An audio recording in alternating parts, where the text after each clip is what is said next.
Me alegro de encontrarme nuevamente con ustedes para seguir este tiempo de estudio bíblico en el Evangelio de Marcos.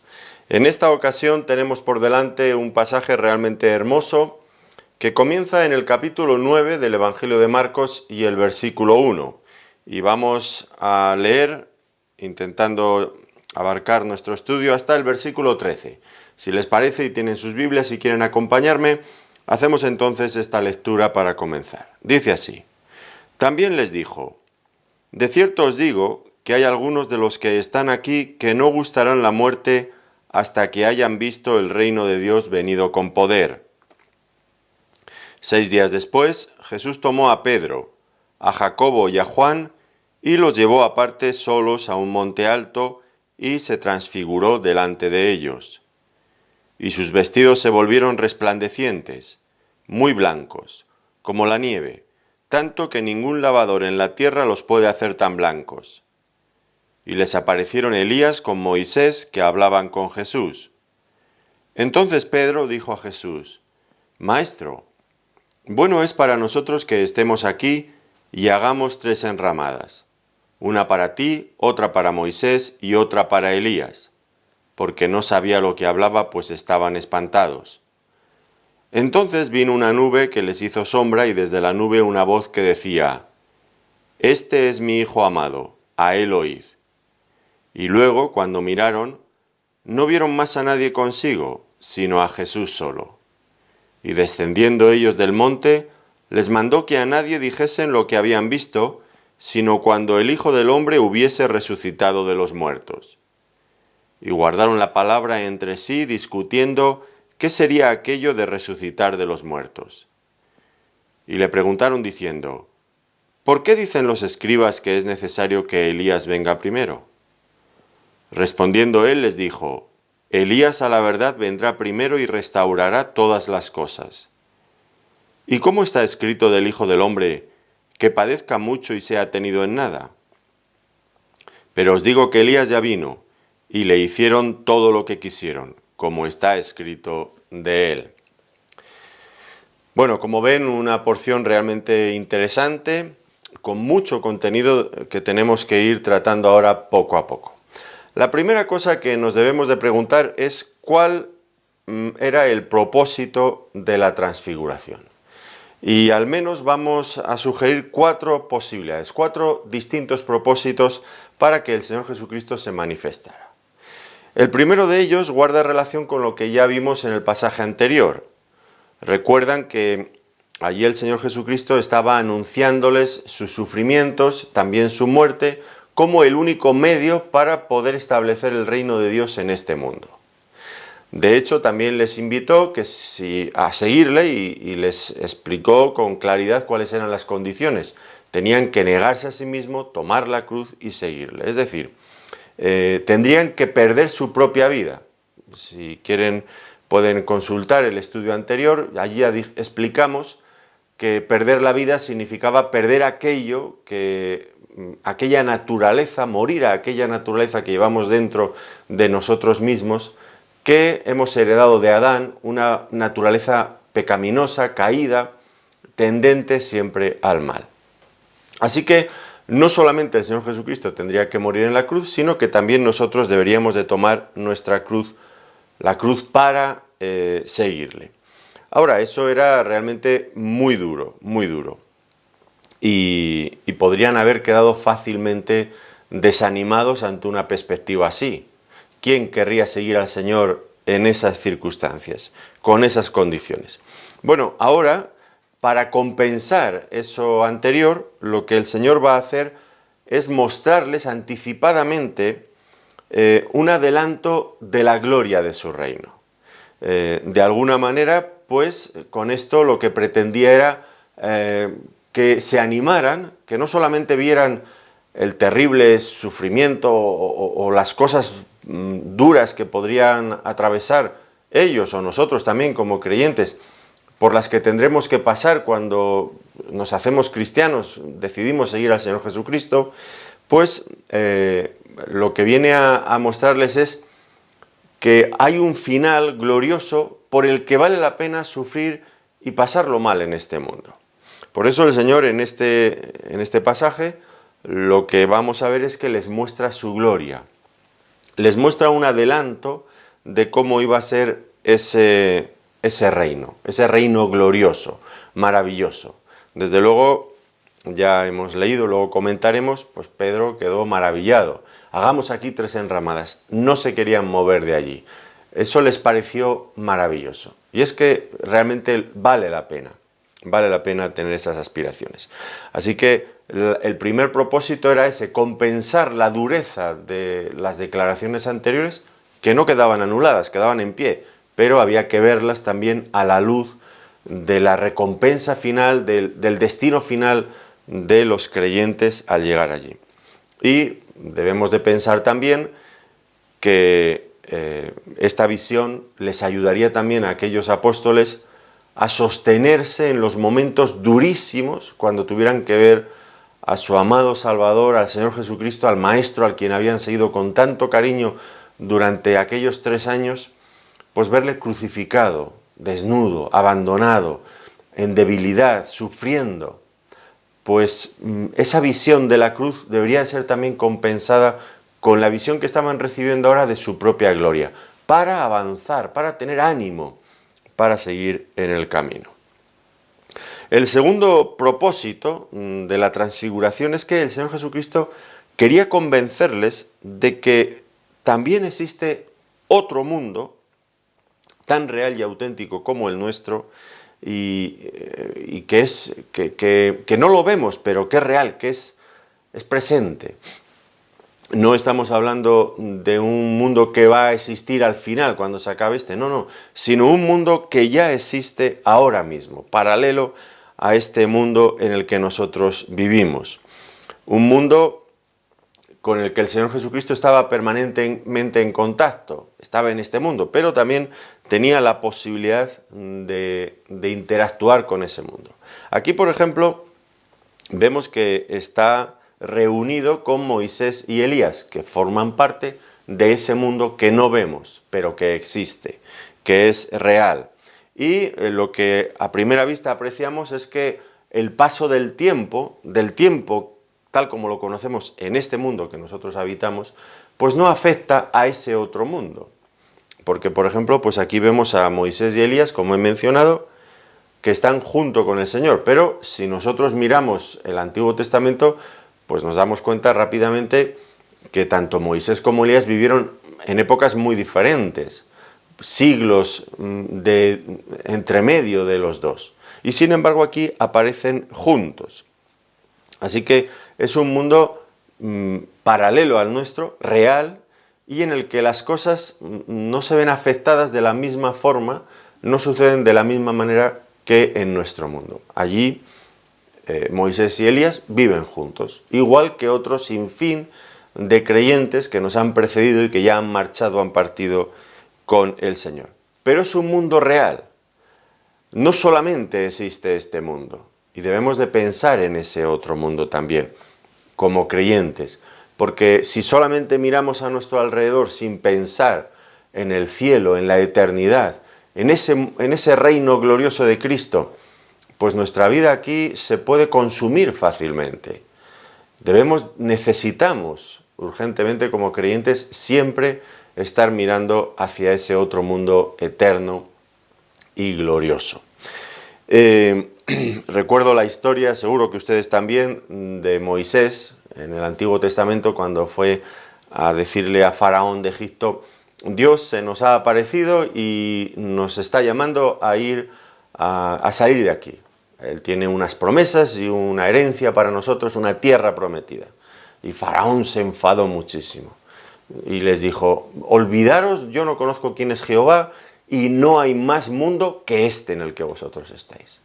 Este en el que estáis trabajando, y en eso es lo que tenéis que pensar, y no tenéis que olvidaros de cualquier otra tontería. No hay más mundo ni hay otra ocupación. Trabajo aquí en Egipto como esclavos nuestros. Punto y final. Aquí empieza y acaba toda la historia. Y en realidad este mundo nos trata de la misma forma. El diablo quiere convencernos de que lo único que hay es este mundo y que lo que tenemos que hacer es dedicarnos a las cosas de este mundo con todas nuestras fuerzas, con todo nuestro interés. y olvidarnos de que existe ese otro mundo al que hemos sido llamados, al que nos dirigimos, que es infinitamente más bello, más hermoso que este. Pero si no mantenemos viva la llama, la ilusión por aspirar, por aguardar ese momento, nuestra vida rápidamente se va a ir desgastando, va a ir palideciendo, nos vamos a consumir porque necesitamos realmente ver pensar y aspirar a todo eso. Bueno, aquí estos tres apóstoles tuvieron el enorme privilegio de ver un anticipo de todo esto. Luego también otra de las verdades que la transfiguración nos va a enseñar es que el reino de Dios en este mundo no habría de ser establecido aquí hasta la segunda venida del Señor Jesucristo. Y esto también es una verdad importante, pero genera una cuestión que podría tal vez desanimar a los discípulos. Si el reino de Dios solamente va a ser establecido en este mundo una vez que Él vuelva en su segunda venida, ¿qué pasará con nosotros si en ese transcurso de tiempo morimos? Ya nos quedamos sin entrar en el reino de Dios. Podrían pensarlo fácilmente. De hecho, fue una duda que albergaron los creyentes en Tesalónica, y le escribieron al apóstol Pablo en 1 Tesalonicenses 4. ¿Qué va a pasar con los que ya están muriendo? Estaban esperando el reino de Cristo, la venida de Cristo, y resulta que se han muerto. Y ahora se han quedado sin entrar en el reino. ¿Qué va a pasar? Tú nos has dicho que tenemos que tomar nuestra cruz, negarnos a nosotros mismos, una vida de tremendos sacrificios. ¿Para qué? Si al final resulta que no llegamos a tiempo, no estamos vivos cuando el Señor venga, pues ya estamos fuera. Y esto podía ser una cosa que les inquietara a los apóstoles y que inquietó, como estamos diciendo, a otros discípulos posteriormente. Bueno, ahora el Señor se proponía fortalecer también su fe. Ellos debían de mirar a Moisés y a Elías. Este es uno de los propósitos también por el que aparecen estos dos personajes históricos aquí, para que vieran que aunque el reino de Dios todavía no se había manifestado, no se había implementado establecido en este mundo terrenal en el que nosotros vivimos, sin embargo, aquellos personajes de la antigüedad que ya habían pasado a la presencia del Señor siglos atrás, no habían perdido por eso la oportunidad de participar de su reino. Y en este sentido es interesante notar que ya, algo que ustedes ya saben, Moisés murió, pero Elías fue arrebatado. Ya sea que partamos de este mundo por la muerte o por el arrebatamiento, no nos perderemos la oportunidad de participar en el reino glorioso de nuestro Señor Jesucristo. Y el cuarto propósito de la transfiguración tenía que ver también con convencerles plenamente de la necesidad, de la certeza, también de la segunda venida de Cristo, tanto de su muerte como de su segunda venida, de ambas cosas.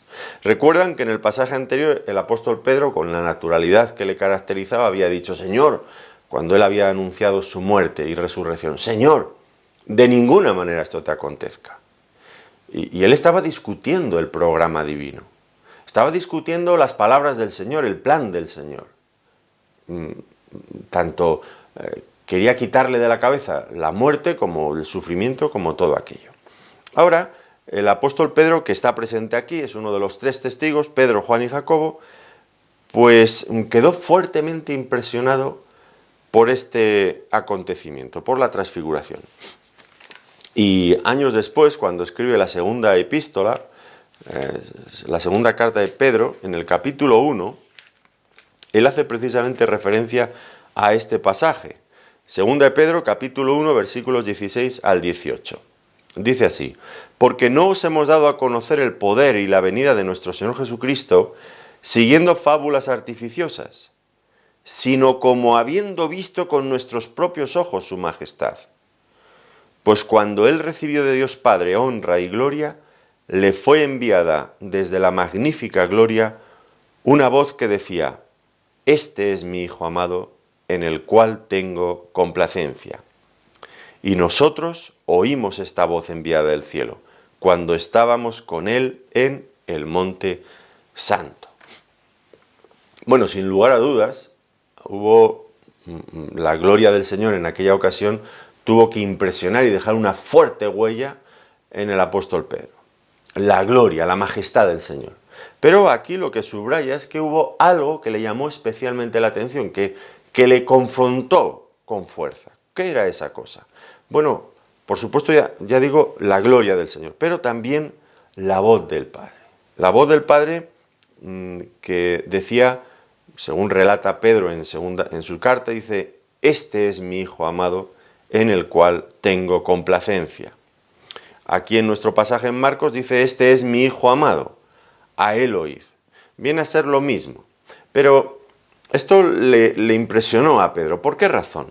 Bueno, fíjense, Pedro estaba discutiendo con el Señor Jesucristo acerca de los planes que él tenía de ir a la cruz. Y aquí lo que el Padre desde el cielo está diciendo, cuando aparece el Hijo en toda su gloria, lo que les dice es: este es mi Hijo amado, a él oíd.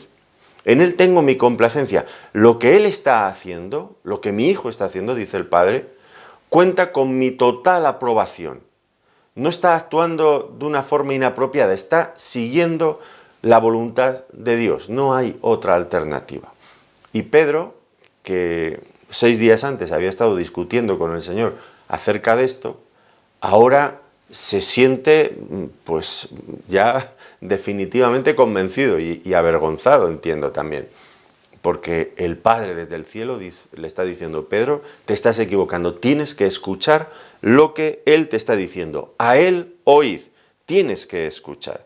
Fue algo realmente contundente, claro, la voz del Padre. Pedro ya no podía oponer más resistencia. Tenía que aceptar que el Señor Jesucristo tenía que ir a la muerte y resucitar después. Bueno, pues a continuación dice el Señor: algunos de los que están aquí no gustarán la muerte hasta que hayan visto el reino de Dios venido con poder.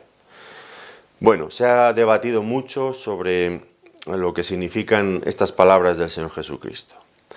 Ahora, nosotros debemos de entender, sabemos que el reino de Dios no comenzará a existir aquí en esta tierra hasta que el Señor venga y lo establezca. Mientras tanto, pues la única forma de entrar en ese reino es por medio de la muerte, o por el arrebatamiento, como había pasado con Moisés y Elías. La muerte y el arrebatamiento en este momento presente pues son las únicas formas en las que nosotros podemos entrar a ese reino de Dios. La otra opción es esperar hasta que el Señor Jesucristo lo establezca aquí, pero en ese momento resucitaremos con Él ya con cuerpos totalmente nuevos y glorificados a la imagen del Señor Jesucristo. Entonces, eso es la forma normal de entrar en el reino de Dios. Cuando usted tiene un familiar querido que muere, ya está inmediatamente pasando a la presencia del Señor. El apóstol Pablo, cuando hablaba en Filipenses capítulo 1, él contesta tiene este conflicto dentro de sí mismo. Dice: estoy en estrecho porque no sé qué elegir entre quedarme, lo cual es provechoso para vosotros, o partir y estar con Cristo, lo cual es infinitamente mejor. Pero el apóstol Pablo ve solamente esas dos posibilidades: o quedarse o irse para estar ya inmediatamente con Cristo. Por lo tanto, la forma de entrar en el presente, de entrar en ese reino glorioso de Cristo, ahora mismo es por medio de la muerte, o ya digo, el arrebatamiento si tuviera lugar ahora. Pero el Señor Jesucristo hace una promesa aquí, hace una afirmación diferente. Dice: el reino de Dios no comenzará, dice que algunos de ellos no gustarán la muerte hasta que hayan visto el reino de Dios venido con poder. Lo que está diciendo es que habría algunos que verían ese reino de Dios sin la necesidad de morir, es decir, sin pasar por el trámite por el que hoy día todos los hombres pasan para entrar en ese reino de Dios. Y eso ocurriría antes de que murieran. Y Vemos que aquí estos 3 discípulos tuvieron la ocasión de ver ese reino antes de morir, en el monte de la transfiguración.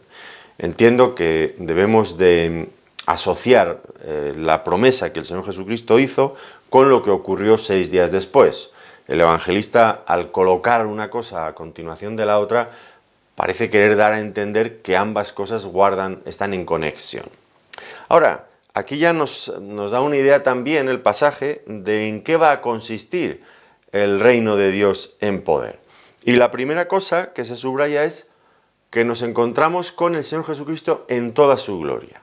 Ellos quedan maravillados por el resplandor, por la belleza de Cristo, del rostro de Cristo, de sus vestiduras, de todo lo que era Él. Estaban asombrados por su gloria y su majestad. Y esto forma parte, es una de las características principales del reino de Dios. Veremos a Cristo en su gloria con toda su majestad. Pero no solamente esto, sino que, como hemos dicho, también nos encontraremos con todos aquellos creyentes que ya hayan pasado a la presencia del Señor en todas las generaciones pasadas. Ya están allí con Él, en su gloria, y nos reuniremos con ellos cuando entremos en su reino. Estas son algunas de las características de este reino. Y ellos, estos 3 discípulos, pudieron ya verlas anticipadamente. Vieron la gloria del Señor y vieron también a estos representantes de generaciones pasadas, de creyentes que ya habían pasado a la presencia del Señor. Ahora, es verdad que no todo el mundo coincide en esta interpretación. Algunos piensan que lo que está diciéndoles aquí, cuando algunos no morirán hasta que vean venido el reino de Dios con poder, se refiere a la segunda venida del Señor. Pero a día de hoy la segunda venida todavía no ha ocurrido y ninguno de aquellos discípulos que escucharon la promesa del Señor sigue vivo. Por lo tanto, no debe de referirse a ello.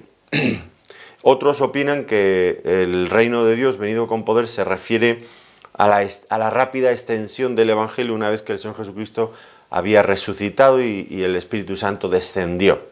Bueno, pues es verdad que algunos apóstoles vieron al Señor, vieron ese poder del reino extendiéndose por todos los sitios, es verdad. Pero eso no cumple con las características que acabamos de mencionar, las características esenciales de lo que es el reino de Dios en su gloria. Y es que el Señor Jesucristo esté glorificado, ver al Señor Jesucristo glorificado y compartir el tiempo, las experiencias, tener comunión con aquellos creyentes de generaciones pasadas que nos han precedido. Eso evidentemente no ha ocurrido todavía en ninguna época de la extensión del Evangelio. Tenemos que esperar. Aquí lo que tuvieron fue un anticipo, un botón de muestra de lo que será esa realidad de la que participaremos plenamente un día todos los creyentes y que tanto anhelamos, ¿no es cierto?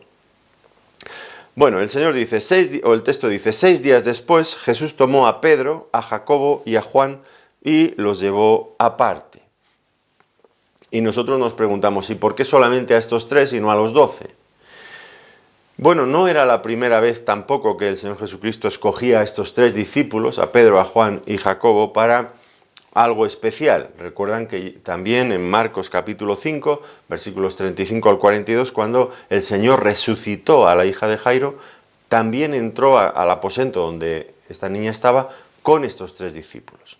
También cuando estaba el Señor orando en el huerto de Getsemaní, más adelante, en Marcos capítulo 14, los versículos 32 y 33, también nos encontramos con la misma cosa, que se retiró con estos 3 discípulos para estar con ellos. Y aunque él se fue un poquito más allá, pero estaban allí al lado de él, ¿no? Así que podemos decir que estos 3 discípulos estaban siendo preparados para algo especial, sin lugar a dudas. Porque tuvieron la ocasión de ver al Señor, por un lado, en su momento de máximo sufrimiento, cuando estaba en Getsemaní. Le vieron resucitando, trayendo a aquella niña a la vida después de estar muerta, el poder de la resurrección. Y ahora la tercera cosa que ellos vieron fue al Señor en su gloria y en su majestad, ya en su reino, un anticipo. Bueno, todo esto estaría generando en ellos una impresión tan fuerte de la gloria del Señor que sería el motor que los impulsaría a predicar el Evangelio y a vivir para el Señor de una forma plena, consagrada, llevando su Evangelio a todas partes. No podía ser de otra manera. Y el Señor los estaba preparando con ese fin. Ahora, podemos plantearnos un segundo propósito también. Y es que, recuerdan ustedes que en la ley, en Deuteronomio 19:15, cuando algo se quería acreditar, cuando algo se quería que fuera un hecho reconocido oficialmente, vamos a decirlo así, era imprescindible que hubiera 2 o 3 testigos. Esto era lo que establecía la ley. Y aquí, evidentemente, nos encontramos con que el Señor escoge 3 testigos que puedan acreditar que esto realmente ocurrió. Y esto es bueno también para nosotros, que no estábamos allí, pero que ahora hemos recibido su palabra. Y sabemos que es verdad, que no fue la invención de un hombre, que había 3 personas allí que nos han dejado testimonio de este hecho. Un hecho acreditado legalmente, podríamos decir. Luego continúa diciendo el texto que el Señor se transfiguró delante de ellos. ¿En qué consistió realmente la transfiguración? Bueno, la transfiguración consistió en manifestar la verdadera naturaleza del Hijo de Dios. Durante todo el resto del tiempo, el Señor velaba su gloria por medio de su humanidad y la ocultaba a las personas. Pero en esta ocasión Él deja traslucir la gloria de su majestad que le eran propias. En este sentido, entonces, podríamos decir que lo realmente milagroso no es la transfiguración. La transfiguración no tiene nada de milagroso. Lo verdaderamente milagroso es que durante todo el tiempo que el Señor Jesucristo vivió en este mundo, ocultó su verdadera gloria y su verdadera naturaleza. Bajo esta naturaleza de hombre perfecto, pero sin manifestar, sin revelar toda su gloria divina. Esto sí que es el verdadero milagro, que el Señor viviera en humildad, dejando a un lado, ocultando lo que realmente, toda la gloria que Él tenía. Bien, pues dice a continuación, y les apareció Elías con Moisés, que hablaban con Jesús. Y esto nos da también algo de luz sobre lo que será la comunión celestial con el Señor. Aquí, con toda naturalidad, nos encontramos que Elías y Moisés están con el Señor hablando. Otro evangelista explica un poco más sobre esto, acerca de lo que estaban hablando, con toda naturalidad. ¿Será algo tan hermoso, se lo imagina usted, que estemos ya en la gloria con el Señor y podamos tener esa cercanía, que podamos hablar con el Señor en su gloria? Pues esto sin duda es emocionante y es alentador también, porque esta gloria, esto está reservado para todos aquellos que creen en el Señor, para aquellos que le han servido con fidelidad. ¿Qué dice Colosenses capítulo 3 y versículo 4? Vamos a leerlo. Colosenses capítulo 3 y versículo 4. Cuando Cristo nuestra vida se manifieste, entonces vosotros también seréis manifestados con Él en gloria. Cuando Cristo nuestra vida se manifieste, entonces vosotros también seréis manifestados con Él en gloria. Y la misma verdad viene a ser repetida por el apóstol Juan en su primera carta, primera de Juan, capítulo 3, versículo 2. Dice allí: amados, ahora somos hijos de Dios y aún no se ha manifestado lo que hemos de ser. Pero sabemos que cuando Él se manifieste, seremos semejantes a Él porque le veremos tal como Él es. No quiere decir que seremos dioses, no. Seremos como Él, en el sentido de como hombre perfecto, glorificado ya después de la resurrección. Llevaremos su imagen, la imagen de Cristo resucitado y glorificado. Y esto es lo que está diciendo aquí. Le veremos, estaremos con Él. Y esto es tan importante. Claro, cuando uno, como decía al principio, ¿cuáles son los propósitos de la transfiguración? Bueno, es tan difícil morir a uno mismo, negarse a uno mismo, tomar la cruz, seguir a Cristo. Es tan difícil tener siempre que ser menospreciados por causa del Evangelio, en muchas ocasiones perseguidos. o menospreciados, despreciados. Bueno, es de verdad triste, pero todo esto cambiará, y esta es nuestra esperanza segura, cuando el Señor se manifieste en su gloria. Uno piensa, por ejemplo, en Moisés. Aquí está muy bien, con el Señor perfectamente. Pero ¿recuerdan a Moisés en el Antiguo Testamento? Qué dolores de cabeza debía tener aquel hombre, qué jaquecas. Yo no puedo imaginármelo. Tener que dirigir a un pueblo tan rebelde, tan contumaz. Lee usted el libro de Números. A partir de cierto momento es una y otra vez quejándose, murmurando contra Dios, murmurando contra Moisés, murmurando contra Aarón. Todo les parecía mal, todo lo ponían en duda, todo lo tenían que criticar.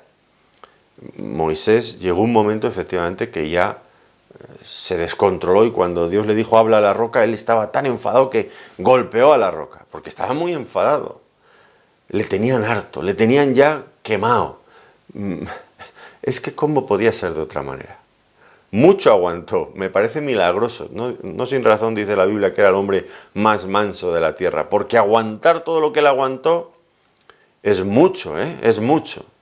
Y ahora todo eso ha quedado en el pasado. Elías, que también está aquí, disfrutando con el Señor. Elías, usted lo recuerda, huyendo al monte Oreb, me parece que era, huyendo de Jezabel. Así me hagan los dioses ya un mañana, si mañana a estas horas no he puesto la cabeza de Elías como uno de los profetas de Baal que le había matado. Y aquel hombre huye de aquella mujer. Y cuando predice la sequía, pues tiene que huir y hospedarse con una viuda en Sarepta de Sidón, fuera ya del país. Y el rey Acab persiguiéndole por todos los lados. Cuántas penurias, cuántos sufrimientos, cuántas desdichas. Y ahora, en este momento, todo ha cambiado. Bueno, ya cambió hacía mucho tiempo, ¿no? Ahora están con el Señor, disfrutando de la gloria eterna. Y lo más bonito, en la presencia, en la comunión íntima con el Señor Jesucristo. Esto era algo realmente muy hermoso. Ahora, también podemos preguntarnos, ¿y por qué estos dos personajes del Antiguo Testamento, Moisés y Elías? ¿Por qué estos concretamente? También hay alguna razón, sin duda, en todo ello. La primera cosa es que Moisés es el hombre por el que Dios trajo la ley. Y esto, pues, es importante. Moisés es un representante, sin lugar a dudas, de la ley. La ley por Moisés fue dada, dice el evangelista Juan cuando comienza su evangelio. Y Elías era aquel que creó las escuelas de profetas. Era un profeta que podría perfectamente representar a los profetas de la antigüedad. Y ahora lo que estamos viendo es que el Señor Jesucristo pues era el cumplimiento de todo lo que con anterioridad habían dicho tanto la ley, que representaba a Moisés, como los profetas, que aquí podríamos pensar en Elías representando a los profetas. Todo lo que la ley y los profetas decían se cumplía perfectamente en Cristo. Ese pasaje tan hermoso en Lucas, en el capítulo 24, cuando el Señor Jesucristo ya ha resucitado, se encuentra en el camino, se une en el camino con aquellos dos que iban hacia Emaús. Y después de un buen rato, pues ellos escuchan al Señor decir con fuerza, dice el Señor, Lucas 24, versículo 25. Entonces Él les dijo, oh insensatos y tardos de corazón, para creer todo lo que los profetas han dicho. ¿No era necesario que el Cristo padeciera estas cosas y que entrara en su gloria? Y comenzando desde Moisés y siguiendo por todos los profetas, les declaraba en todas las Escrituras lo que de él decían. Fíjense, comenzando desde Moisés, aquí tenemos a Moisés, y siguiendo por todos los profetas, aquí tenemos a Elías como un representante de ellos, les declaraba todas las cosas que las Escrituras decían de él. Así que el Señor Jesucristo es el cumplimiento de todo lo que la ley y los profetas habían dicho. Y esto iba a quedar realmente muy claro porque el Padre desde el cielo dijo, este es mi Hijo amado, a él oíd.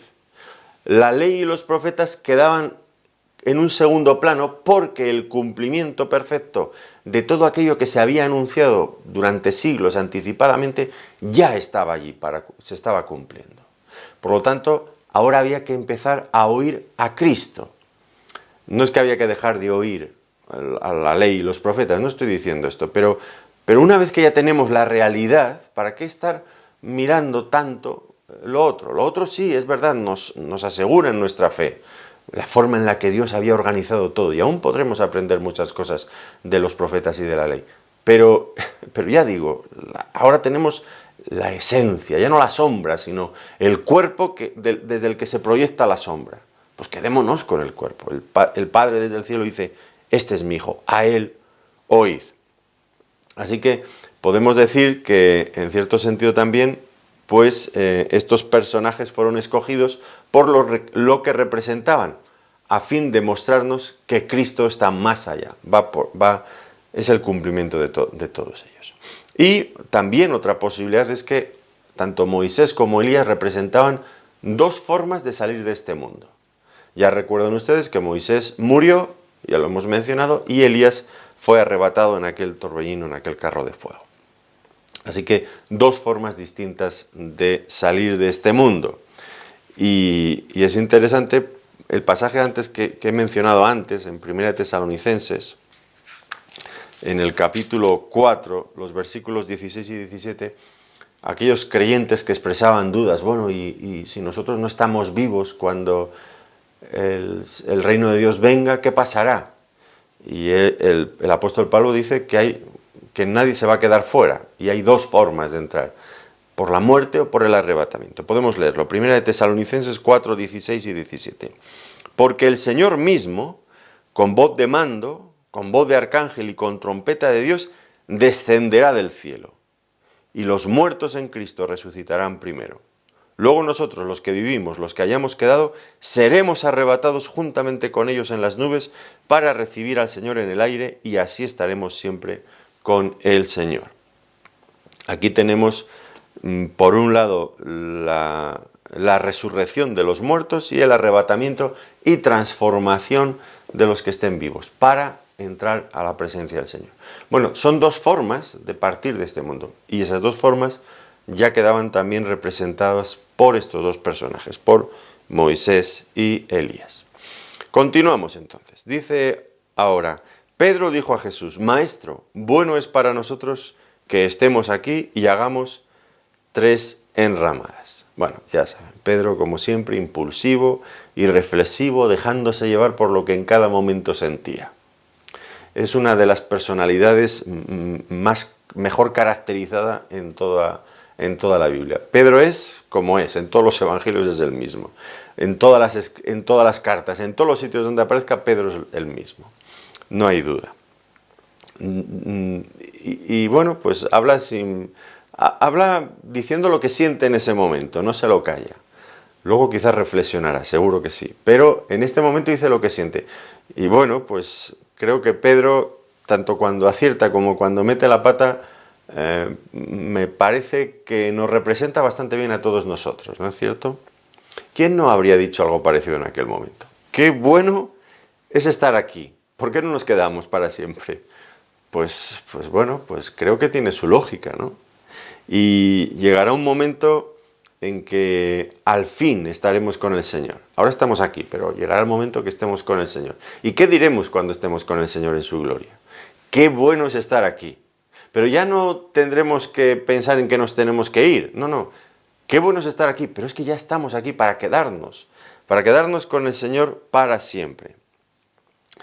Pues eso era algo que Pedro lo dijo con tanta espontaneidad, de una forma genuina.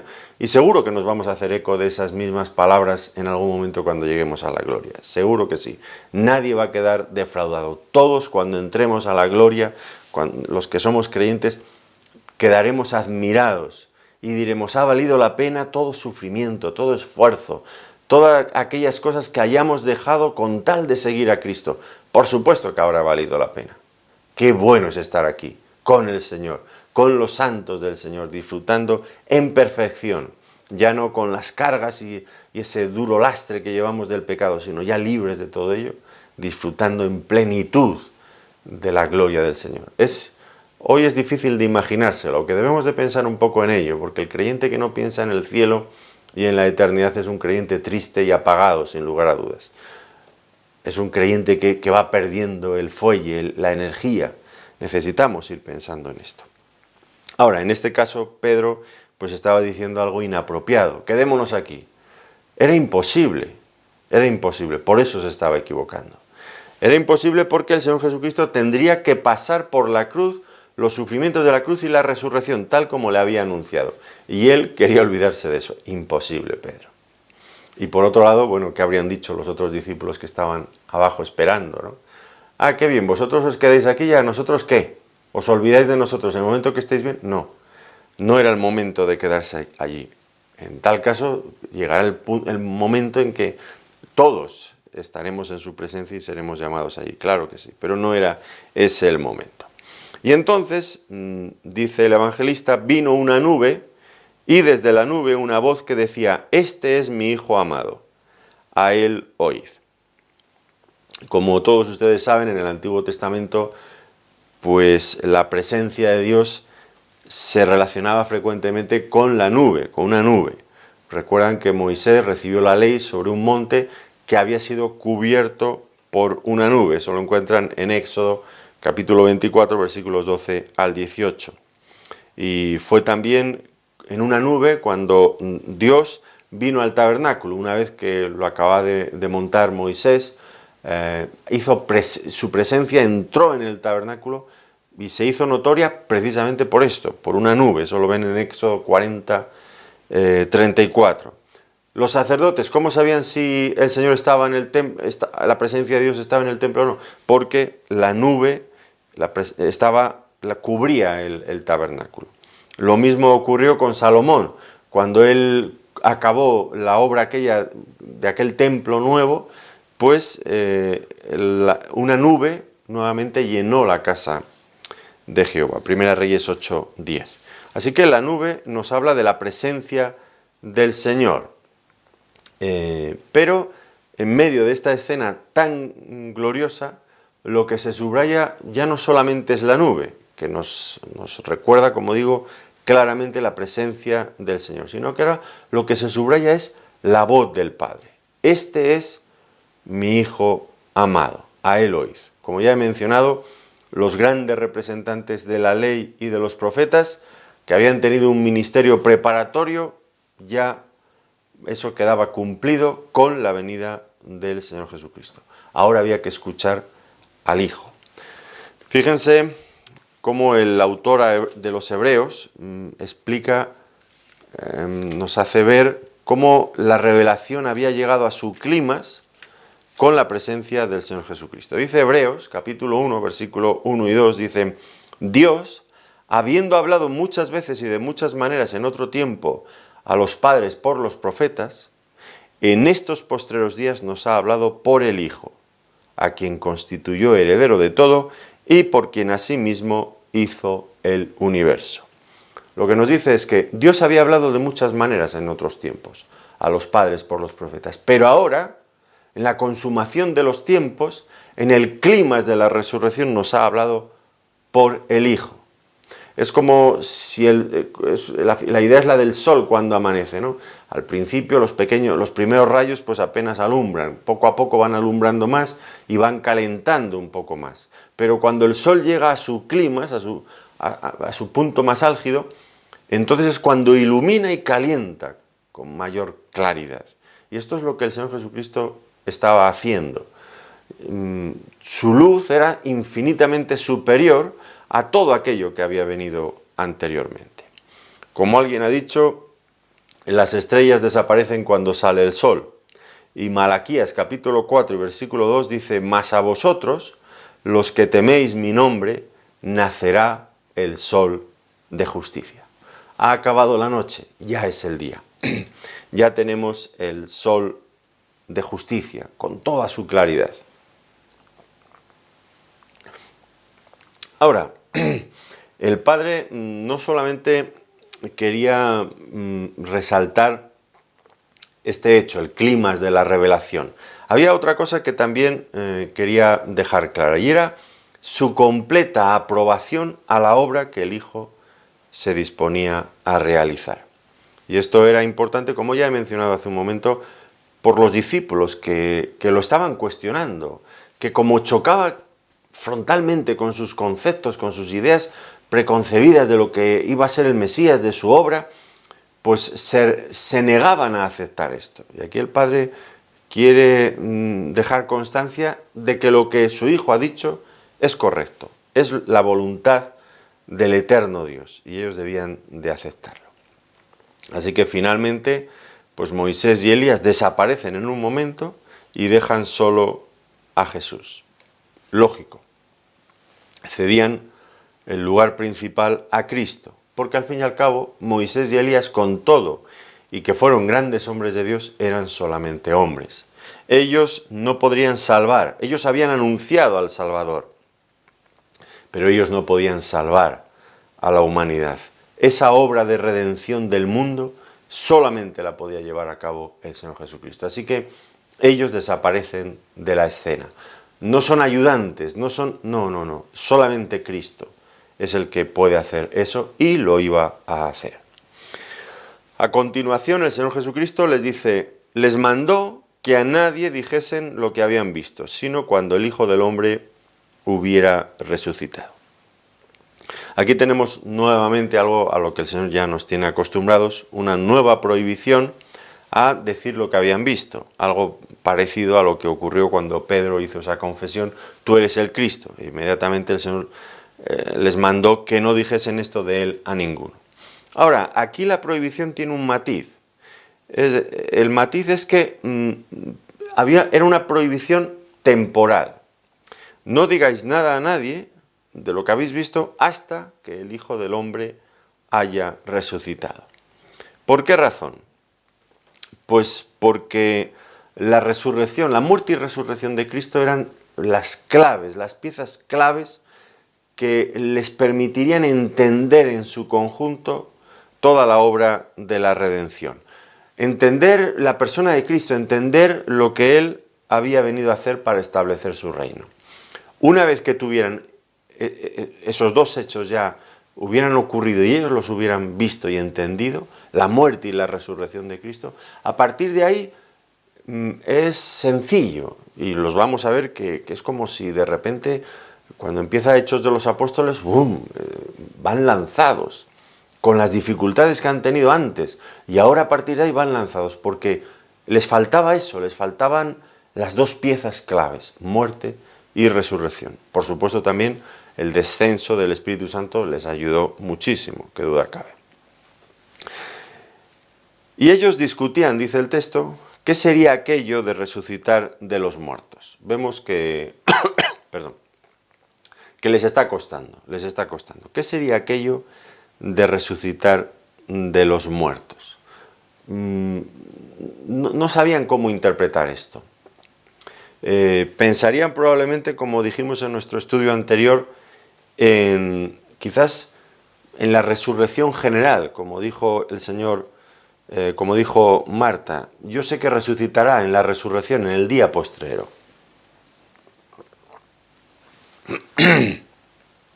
Pero el Señor realmente no se estaba refiriendo a esto, a una resurrección general en el futuro, sino a su propia resurrección 3 días después de haber muerto. Pero por el momento esto a ellos les quedaba velado, les resultaba una incógnita. Ya digo, cuando ocurriera y con la luz adicional que les daría el Espíritu Santo, todo eso lo entenderían más tarde. Por eso era conveniente no hablar de cosas que no entendían plenamente hasta que llegara el momento que sí que las podían, ya las habían comprendido bien. Ahora, una pregunta hacen los discípulos. ¿Por qué dicen los escribas que es necesario que Elías venga primero? Bueno, esto no les cuadraba a los... no cuadraba en la mente de los discípulos. Por un lado los escribas, por otro lado la propia Escritura, Malaquías capítulo 4 y versículo 5, pues anunciaban que Elías vendría primero, antes del día de Jehová, de la presencia del Mesías en este mundo. Y ellos acaban de ver a Elías en el monte de la transfiguración, pero lo que ahora les llama la atención es que en lugar de quedarse para preparar la venida del Mesías, pues había desaparecido. Y entonces la pregunta es esta, ¿no? Si Jesús realmente es el Cristo, ¿cómo es que entonces Elías no había venido antes? Y ahora que había aparecido momentáneamente en el monte de la Transfiguración, inmediatamente después desaparece. Así que, lo que querían preguntar a Jesús era si debían de asociar la presencia de Elías en el monte de la Transfiguración con el cumplimiento de la profecía de Malaquías. ¿Es este el cumplimiento? Bueno, el Señor aceptó como correcta la interpretación tanto de los escribas como de los discípulos. Elías debía de venir primero, y esto es lo que les dijo. Elías, a la verdad, vendrá primero y restaurará todas las cosas. Tenéis razón, Elías tiene que venir primero. Pero la respuesta del Señor fue un poco ambigua. ¿Por qué? Porque si bien acaba de decir, vendrá primero y restaurará todas las cosas, pues esto nos hace pensar en el futuro. Vendrá primero y restaurará todas las cosas. Pero luego a continuación el Señor dice, pero Elías ya vino, como si ya hubiera ocurrido en el pasado. Por eso digo que la contestación del Señor es un poco ambigua, porque habla de un Elías pensando en algo que ha de ocurrir en el futuro y habla de Elías como algo que ya ha ocurrido en el pasado. ¿Cómo debemos de entender esto? Bueno, pues debemos de entenderlo pensando y dándonos cuenta de lo que ya hemos explicado en otras ocasiones, que las profecías del Antiguo Testamento pueden tener y suelen tener varios cumplimientos. Un cumplimiento parcial y un cumplimiento pleno. El cumplimiento anticipado y parcial, al que el Señor Jesucristo se refiere aquí cuando dice Elías ya vino, tiene que ver con el trabajo, con el ministerio que realizó Juan el Bautista. Lucas, capítulo 1 y versículo 17, nos dice allí que él vino, que Juan el Bautista vino con el espíritu y el poder de Elías para preparar el camino del Mesías.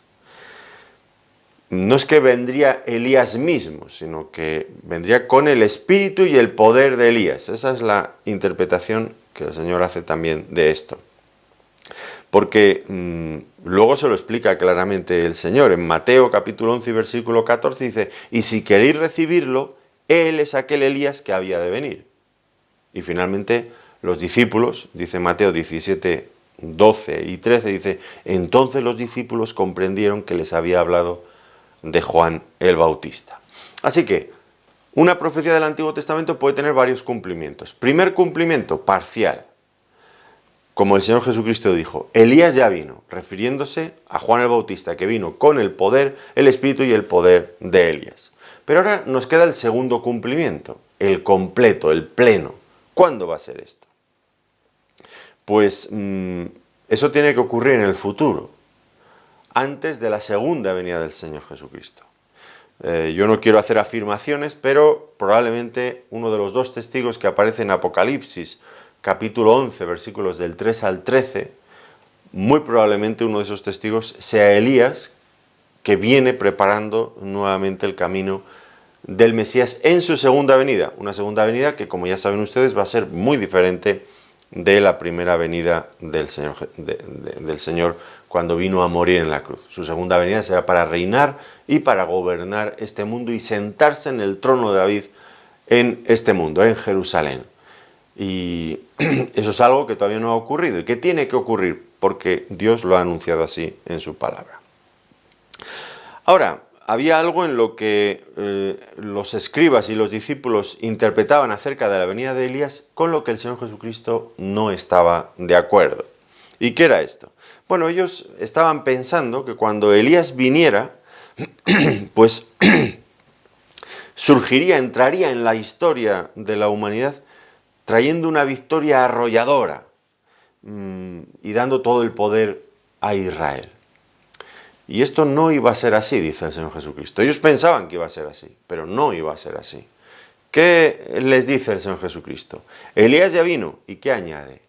Y le hicieron todo lo que quisieron, como está escrito de él. ¿A qué se refiere con que le hicieron todo lo que quisieron? Tenemos que pensar, como acabo de decir, en Juan el Bautista. ¿Qué le hicieron? Bueno, pues los líderes religiosos no le aceptaron realmente. Cubrieron un poco el expediente, hicieron creer que, bueno, más o menos estaban simpatizando, pero no le aceptaron y no quisieron bautizarse en su bautismo. Y luego Herodes, pues finalmente lo apresó y, estando en la cárcel, un día, ya lo estudiamos, mandó decapitarlo. Este es el fin de Elías, muy diferente de lo que ellos pensaban. Elías vendrá con un poder arrollador para dar todo el poder a Israel, y entonces vendrá el Mesías. No, dice el Señor Jesucristo. Hicieron con él todo lo que quisieron, como está escrito de él. Y esto, pues el Señor está trabajando en la mente de ellos para darse cuenta, porque quiere asociar ambas ideas, que no solamente el heraldo, el precursor, aquel que había preparado el camino del Señor, y había sufrido y había muerto de esa forma tan humillante y tan vergonzosa, tan cruel, tan despiadada, sino que el mismo Mesías, él también habría de morir en una cruz. Estas ideas ellos las tenían que ir aceptando, y el Señor va una y otra vez enseñándoles, porque ellos ofrecen una resistencia inusual, es algo tremendo, es algo tremendo. Lo que el Señor Jesucristo viene a decirles es que los hombres habían rechazado al heraldo, al precursor, y acabarían rechazando al mismo rey. Esto es lo que nos viene a decir el pasaje aquí. Es decir, es una forma de ver las cosas totalmente diferente, la del Señor y la de los discípulos, pero con calma les va enseñando. Nosotros terminamos aquí, pero qué importante es quedarnos con esta visión de la transfiguración, el Señor en su gloria, disfrutando de la comunión con aquellos santos que le han servido en el pasado y ahora ya se encuentran con Él. Pues nosotros todavía seguimos en el peregrinaje por este mundo. Todavía no hemos llegado a la meta. Seguimos, y el peregrinaje a veces es difícil, es duro. El camino es desierto muchas veces, no encontramos el ánimo y la ayuda que necesitamos y que tanto nos gustaría. La soledad es a veces lo único que tenemos. Pero qué importante es este pasaje, porque trae a nuestro corazón un ánimo, nos infunde aliento, porque nos recuerda que nuestra meta vale la pena, justifica todos los esfuerzos y las penalidades del camino. Por eso es importante que el peregrino no se fije en lo que tiene alrededor, sino que ponga su mirada al frente, puestos los ojos en Jesús, como diría el autor a los Hebreos, puestos los ojos en el Señor, en la meta, en este Señor glorificado del que hemos aprendido hoy en el monte de la transfiguración. Cobremos ánimo, cobremos esperanza también, porque algunos, pues tenemos personas que pueden haber familiares, amigos que han pasado a la presencia del Señor, han muerto. ¿Dónde están? Están mucho mejor, sin lugar a dudas, de lo que estamos nosotros. Infinitamente mejor. Bueno, pues estos pensamientos nos tienen que animar, alentar a seguir en el peregrinaje, a aceptar la palabra del Señor, que puede parecer dura, lo que nos enseñaba en el pasaje anterior. Si alguno quiere venir en pos de mí, niéguese a sí mismo, tome su cruz y sígame. Vale la pena seguirle, porque nos lleva a un fin hermoso. Bueno, pues ánimo, les animo de verdad.